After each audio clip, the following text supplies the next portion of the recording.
नमो तस्स भगवतो अरहतो सम्मा सम्बुद्धस्स।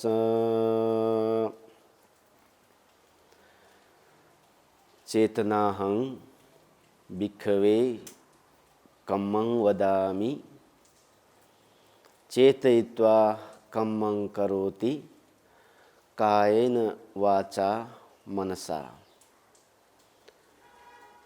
श्रद्धालु सम्पूर्ण धर्मप्रेमी उपासक उपासिकाहरू र आफ्नो घरमा बोधि च्यानलद्वारा प्रसारण भइरहेको धर्मदेशना सुन्नको लागि तयार भएर बसिरहेका सम्पूर्ण उपासक उपासिकाहरू तपाईहरू सबैलाई मङ्गलमय कामना गर्दै आजको यो धर्मदेशनालाई सुरुवात गर्न गइरहेको छु। गत क्रमाङ्कमा मैले यही कर्मको विषयलाई लिएर केही धर्म प्रवचन गरिसकेको छु। त्यही क्रममा आज पनि भगवान बुद्धको धर्मअनुसार यो कर्मको विषयलाई लिएर केही उपदेश दिन गइरहेको छु। जुन यो भगवान बुद्धको कर्मको सिद्धान्त हो, यो कर्मको सिद्धान्तबारे विभिन्न उपदेशहरूमा विभिन्न सूत्र ग्रन्थहरूमा पाइन्छ। यही सूत्रको आधारमा नै हामी बौद्ध कर्मको अवधारणालाई बुझ्न सक्छौँ। गत क्रमाङ्कहरूमा हामीले बुद्धकालीन भारतीय समाजमा के कस्ता कर्मको अवधारणाहरू थिए भन्नेबारे मैले तपाईहरूलाई उपदेश दिएँ र समयको परिस्थिति अनुसार र तत्कालीन भारतीय धार्मिक वातावरण अनुसार समयको आवश्यकता अनुसार भगवान बुद्धको यो दर्शनको प्रादुर्भाव चाहिँ भयो। त्यही अनुसार कर्म भन्ने यो विषय हाम्रो दैनिक जीवनसँग हरेक बेला हरेक क्षण जोडिरहेकै हुन्छ र कर्मको सम्पर्क हाम्रो यो दैनिक जीवनसँग सम्बन्धित भएकै हुन्छ। त्यसकारण कर्मको विषयलाई बुझ्नु नितान्त आवश्यक छ। त्यसै कारणले यो कर्मको विषयलाई लिएर बौद्ध अवधारणा के कस्तो रहेको छ त्यसको बारे बुझ्ने क्रममा हामीले पनि हाम्रो यो कर्मलाई सुधार्न सक्छौँ।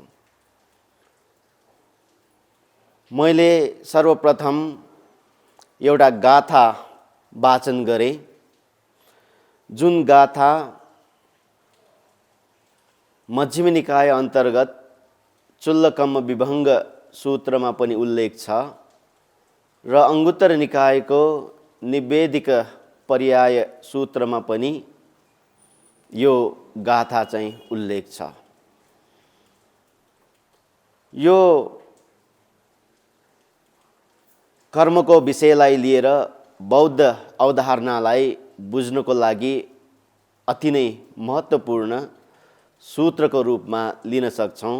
चुल्लकम्म विभङ्ग सूत्र र अंगुत्तर निकायको निवेदिक पर्याय सूत्र। ती सूत्रहरूमा वहाँ भगवान बुद्धले भन्नुहुन्छ, चेतनाहं भिक्खवे कम्मं वदामि। भिक्षुहरू, म यो चेतनालाई नै कर्म भन्दछु।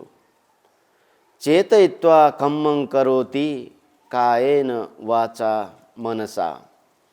जुन व्यक्तिले चेतनायुक्त भएर शरीरद्वारा काम गरिन्छ, वचनद्वारा काम गरिन्छ र आफ्नो मनद्वारा काम गरिन्छ।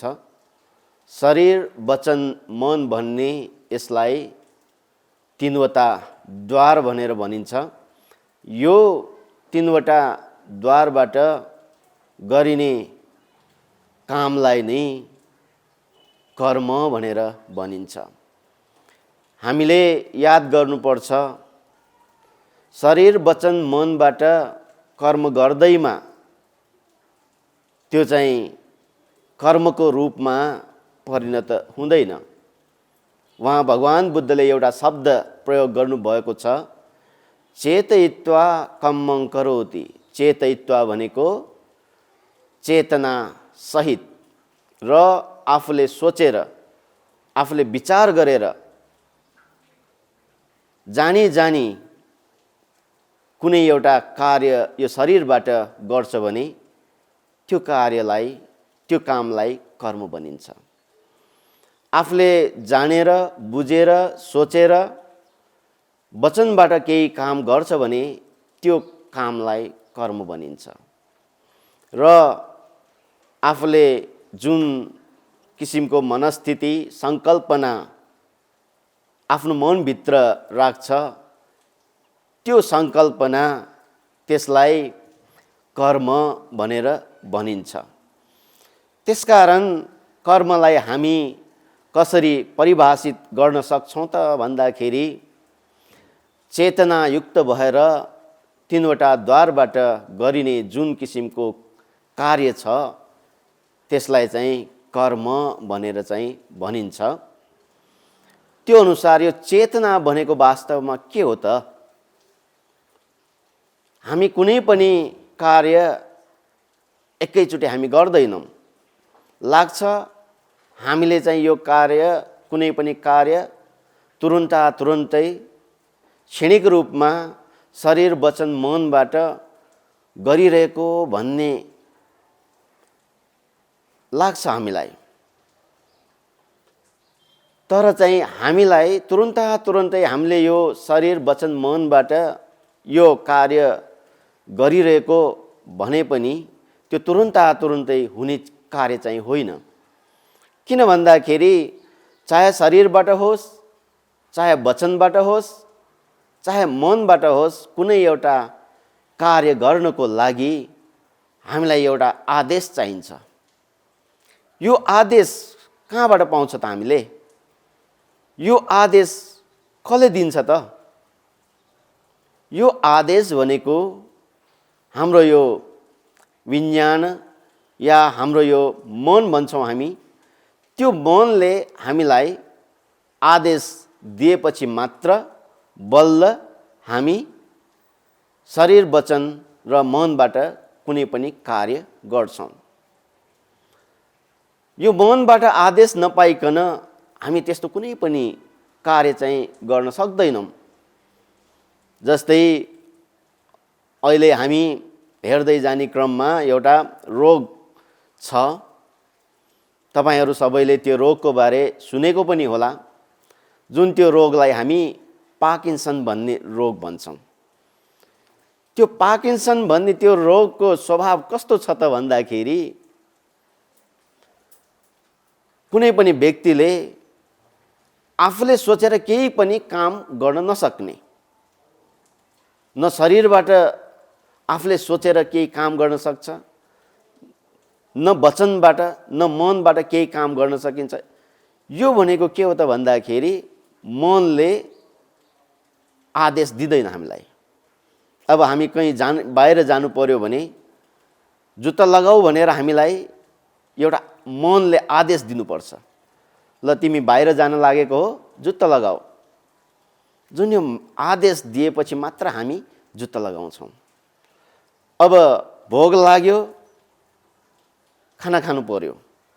मनले हामीलाई आदेश दिन्छ, ल तिमीलाई भोग लागेको छ, अब खाना खाऊ भनेर जुन मनले हामीलाई आदेश दिन्छ। आदेश दिएपछि मात्र हामी खाना खान्छौँ। भनेपछि जुन यो पार्किन्सन भन्ने रोग छ, त्यस किसिमको आदेश चाहिँ मनबाट पाउँदैन। त्यस कारणले केही कार्य चाहिँ उहाँले चाहिँ गर्न सक्नुहुन्न।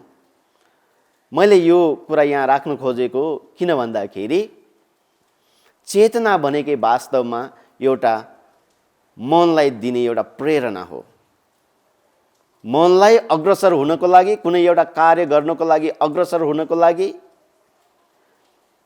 मनले दिने एउटा प्रेरणा हो। त्यसलाई चाहिँ हामी के भन्छौँ? चेतना भनेर भन्छौँ। अनि जुन त्यो मनको त्यस्तो किसिमको प्रेरणादायी कार्यात्मक पक्षलाई हामी के भन्छौँ? चेतना भन्छौँ। अब यो चेतना,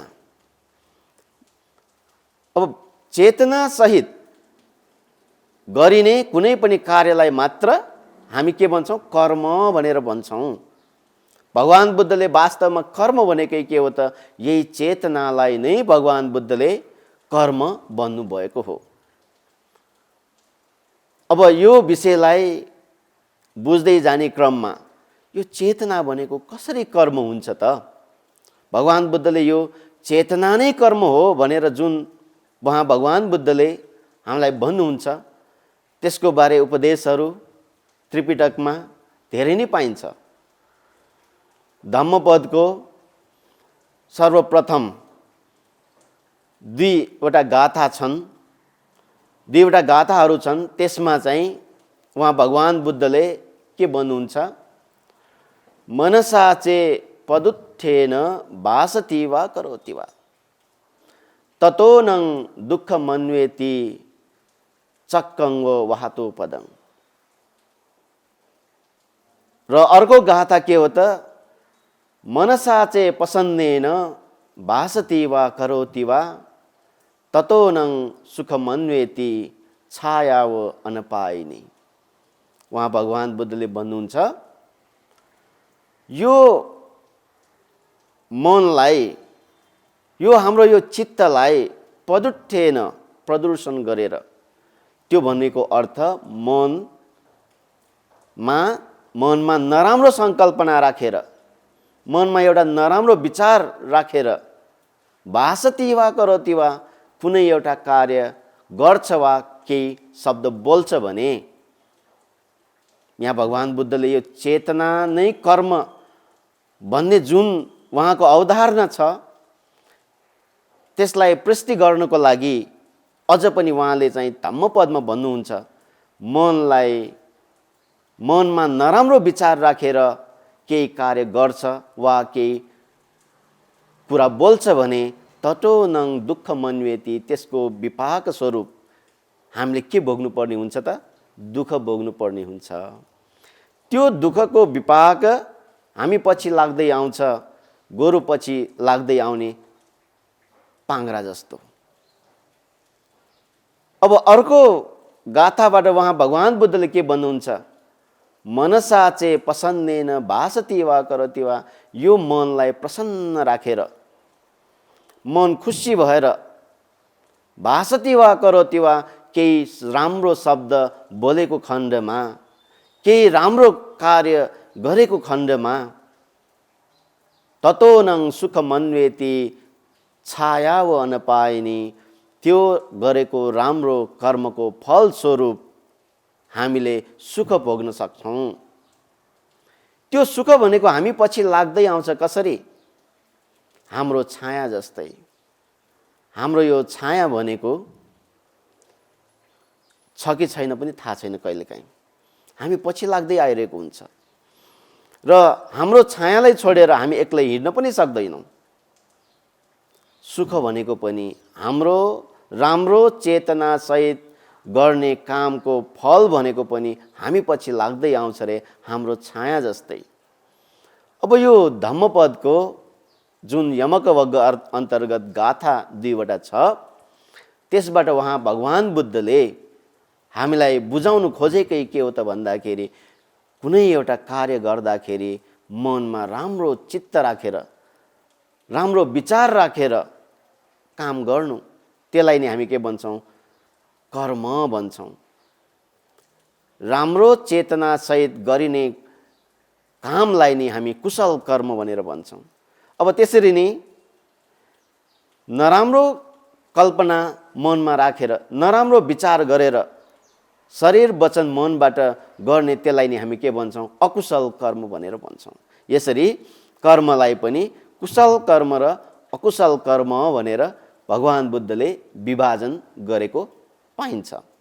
यसअनुसार हामीले सर्वप्रथम भगवान बुद्धको कर्मको विषयलाई लिएर कस्तो अवधारणा, भगवान बुद्धको कर्मको विषय कस्तो अवधारणा थियो त भन्ने त्यो कुरा बुझ्नको लागि सर्वप्रथम हामीले यहाँबाट सुरुवात गर्नुपर्छ कि यो चेतना नै कर्म हो। चेतनासहित गर्ने कार्यलाई नै हामी कर्म भन्छौँ। यो चेतना भनेको एउटा मनको कार्यात्मक पक्ष। यो चेतना भनेको कुनै एउटा कार्य गर्नको लागि मनले दिने एउटा प्रेरणा हो। त्यसलाई नै के भन्छ त? कर्म भनेर भनिन्छ। अब यो हामी त्रिपिटक अध्ययन गर्ने क्रममा विनय पिटकको बारे पनि हामीले सुनेका छौँ। अब यो हरेक बेला चाहिँ भगवान बुद्धले जो कोही व्यक्तिले गर्ने कार्यमाथि यो चेतनालाई नै महत्त्व दिएको छ। यो चेतनालाई नै उहाँले महत्त्व दिनुभएको छ। अब विनय पिटक भनेको एउटा भिक्षुहरूको नीति नियम हो। यो भिक्षु संस्थालाई मजबुत बनाउनको लागि उहाँले राख्नुभएको एउटा नियम हो र एउटा बुद्ध शासनको संविधान भने पनि केही फरक पर्दैन।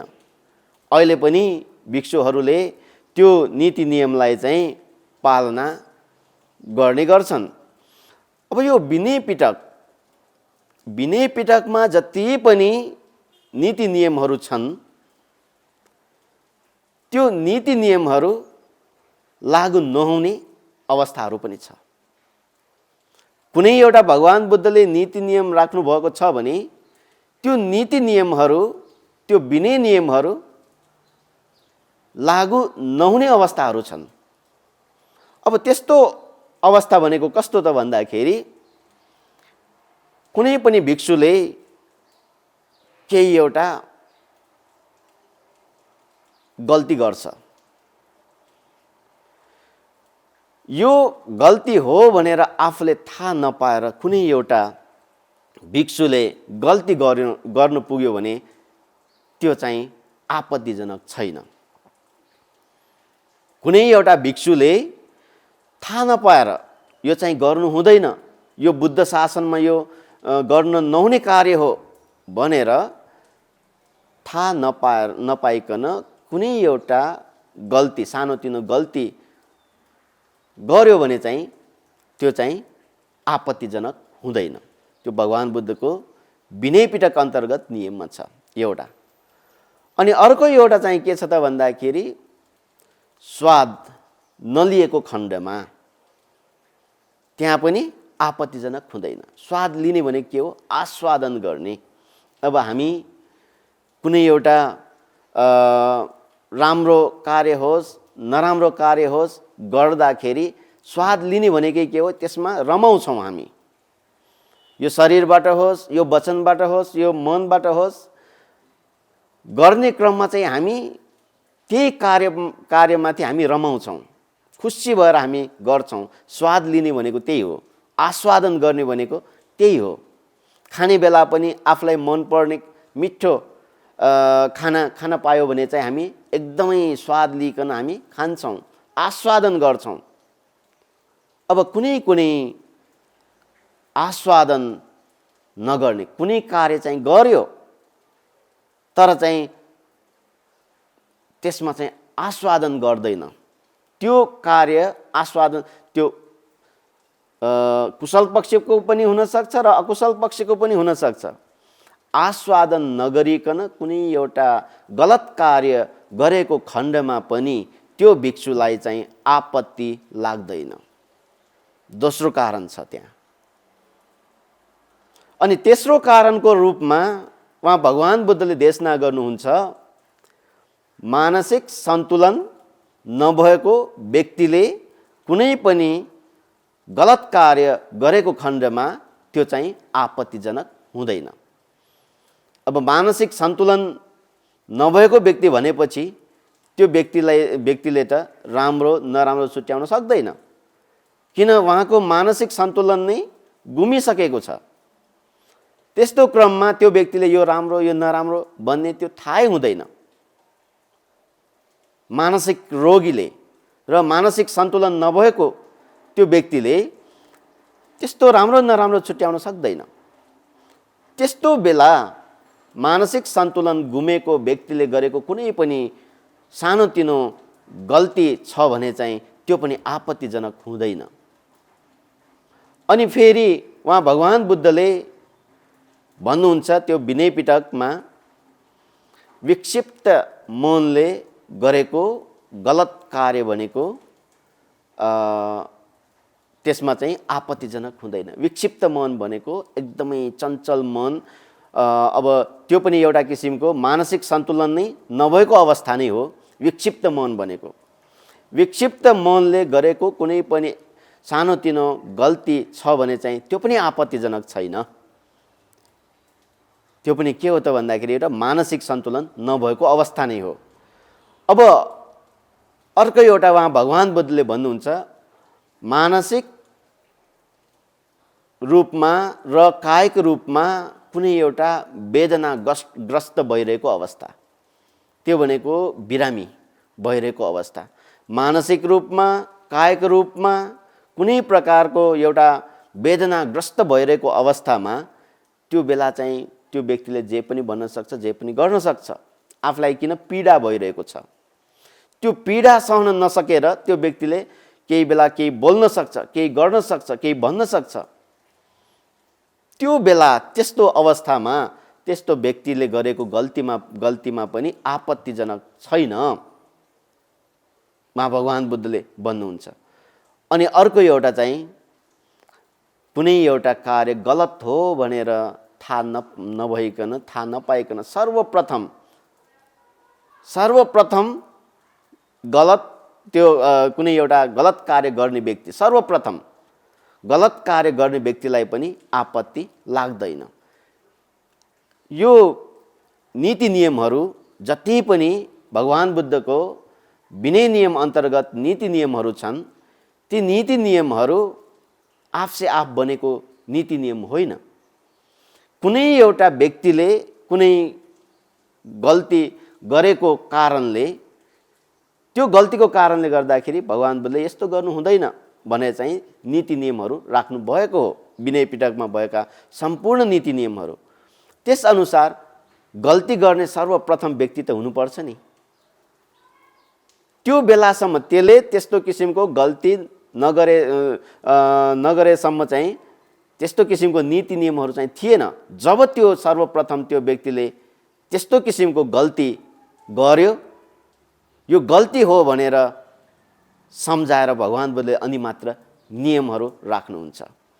त्यो अनुसार सर्वप्रथम गल्ती गर्ने व्यक्ति यो गल्ती हो भनेर थाहा नपाइकन, यो कार्य गर्यो भने चाहिँ मलाई आपत्ति लाग्छ भनेर थाहा नपाइकन कुनै व्यक्तिले कुनै कार्य सर्वप्रथम कुनै कार्य गर्यो भने चाहिँ त्यो व्यक्तिलाई चाहिँ आपत्ति लाग्दैन। अब भनेपछि विनय पिटकमा जति पनि नीति नियमहरू छन्, त्यो नीति नियमहरू लागू नहुने अवस्था छन्। अब त्यो लागू नहुने अवस्था जुन यो 6 प्रकारको अवस्थाहरू छन्, त्यो अवस्थालाई अध्ययन गर्दाखेरि के बुझिन्छ त भन्दाखेरि मनोमूलिक भएर कुनै एउटा गल्ती गर्यो भने त्यो चाहिँ आपत्तिजनक छ र मनोमूलिक मनको प्रेरणा नभइकन गरेको कुनै पनि गल्ती आपत्तिजनक हुँदैन। त्यो कुरा चाहिँ यहाँ हामीले बुझ्न सक्छौँ। यो भनेकै के हो, चेतना रहित कुनै पनि गलत कार्य गर्यो भने चाहिँ त्यो आपत्तिजनक हुँदैन, चेतना रहित। र चेतना सहित कुनै कार्य गर्यो भने अनि मात्र त्यसबाट चाहिँ आपत्तिजनक हुन जान्छ। त्यो अनुसार उहाँ भगवान बुद्धले यहाँबाट के बुझाउन खोजेको त भन्दाखेरि बौद्ध अवधारणा अनुसार कर्म भनेकै के हो? चेतनाहम भिक्खवे कम्मं वदामि। चेतना नै कर्म हो। यो कर्मको रूपमा परिणत हुनको लागि जुन यो कर्मपथको रूपमा जुन विपाक वा फल दिन सक्ने परिपक्व कर्मको रूपमा परिणत हुनको लागि कुनै एउटा कार्य चेतना सहित नै गर्नुपर्छ। चेतना रहित कुनै पनि कार्य गरेमा त्यो चाहिँ फल वा विपाक दिन सक्ने कर्मको रूपमा परिणत हुँदैन। त्यो परिपक्व कर्मको रूपमा भगवान बुद्धले देशना गर्नुहुन्न। त्यसकारण फल वा विपाक दिन सक्ने परिपक्व कर्मको रूपमा परिणत हुनको लागि त्यो कार्य चेतना सहित नै गर्नुपर्छ, शरीरबाट, वचनबाट या मनबाट। त्यसरी गरेको खण्डमा मात्र त्यो कर्म हुन जान्छ। त्यस अनुसार नै भगवान बुद्धले चुल्लकम्म विभङ्ग सूत्र र निवेदिक पर्याय सूत्रमा उहाँले के देशना गर्नुभयो त भन्दाखेरि चेतनाहं भिक्खवे कम्मं वदामि चेतयित्वा कम्मं करोति। यो चेतना नै कर्म हो। अब यो कर्मको उपदेश क्रमाङ्क रूपमा मैले उपदेश दिइरहेको यो कर्मको विषयमा आज मैले तपाईहरूलाई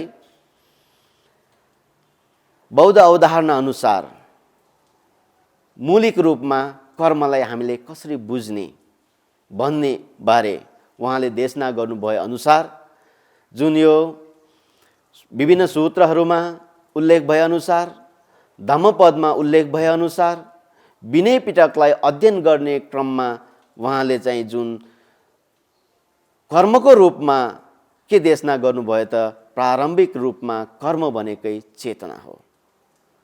अब यो एपिसोडबाट मैले तपाईहरूलाई के उपदेशको रूपमा दिन गइरहेको त भन्दाखेरि चेतना नै कर्म हो। सबभन्दा पहिला हामीले के सम्झिनुपर्छ त, के कुरालाई याद गर्नुपर्छ त भन्दाखेरि दैनिक रूपमा हामी शरीर, वचन, मनबाट विभिन्न प्रकारका कार्यहरू गर्छौँ। हामीले बिहान उठेको बेलादेखि राति सुत्ने बेलासम्म पनि हामी विभिन्न कार्यमा संलग्न भइरहेका हुन्छौँ।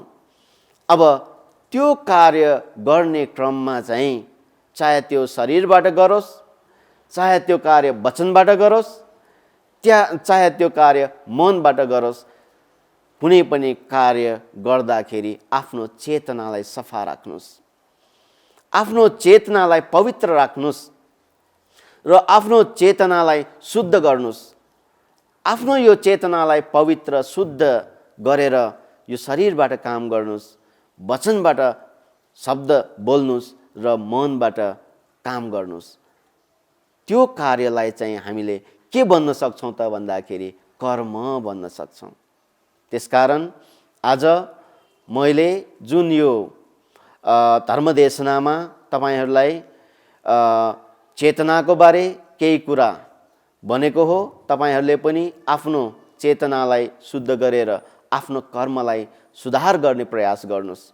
चेतनालाई सुधार नगरिकन आफ्नो कर्मलाई सुधार गर्न सक्दैनौँ। कर्म सुधार्ने भनेकै वास्तवमा आफ्नो चेतना सुधार्नु हो। त्यो चेतनालाई सुधार नगरिकन आफ्नो कर्मलाई सुधार गर्न सक्दैनौँ। त्यसकारण आफ्नो चेतनालाई सुधार गर्दै आफ्नो कर्मलाई चाहिँ सफा राख्नुहोस्, आफ्नो कर्म सुधार्नुहोस्, आफ्नो कर्म बदल्नुहोस्, आफ्नो कर्मलाई परिवर्तन गर्नेतिर चाहिँ अग्रसर हुनुहोस् र यसरी कर्म सुधार गर्ने क्रममा हामीले चाँडैभन्दा चाँडै उहाँ भगवान् बुद्धले देशना गर्नुभए अनुसार यो सबै प्रकारका क्लेश धर्महरूबाट मुक्त भएर हामी निर्वाण प्राप्त गर्न सक्छौँ। त्यसकारण तपाईहरूले आज यो सुनेको धर्म उपदेश अनुसार आफ्नो आचरणमा ल्याएर आफ्नो कर्मलाई सुधार गर्दै चाँडैभन्दा चाँडै संसारमा दुःखबाट मुक्त भएर निर्वाण लाभ गर्न सकोस् भन्ने कामना राख्दै आजको यो धर्म देशना यहीँ टुङ्ग्याउँछु। सबैलाई भवतु सब मङ्गलम्।